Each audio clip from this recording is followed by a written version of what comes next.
Let's talk about the HSA account, health savings account. It's one of my favorite accounts due to the tax advantages, which I'll discuss later on. HSAs are a useful way to save for current and future healthcare expenses.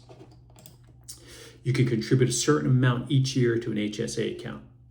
The deadline is April 15th, 2027 for 2026 contributions. All contributions roll over year to year. This is a great feature since not all accounts allow for this. For example, an FSA, flexible savings account, is one the IRS states you have to use it or lose it by the end of the year. So let's go through some of the details. In 2026, you can contribute up to $4,400 if you're covered by a high deductible health plan for yourself, or $8,750 if you have family coverage, plus an additional $1,000 if you're 55 or over. Now, you're also allowed to do a one-time IRA to HSA transfer. Now, this can be an IRA, traditional IRA, or it can be a Roth IRA. Typically, you want to reach out to your HSA plan administrator to reveal details on this. Now, a typical mistake I see, though, is account holders moving Roth funds to an HSA.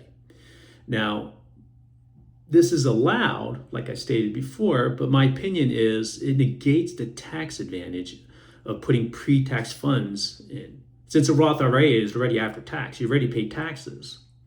So why, in a sense, why not take advantage of that feature? Of course, you want to review with your own tax professional since everyone's personal financial situation is different.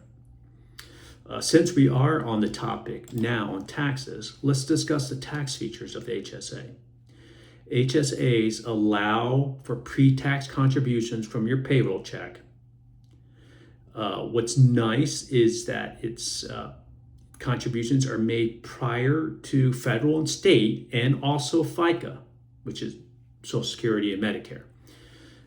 First, say your 401k, it's pre-tax before your federal and state. However, FICA is taken out before on that. Then as you invest, contributions can grow tax-free.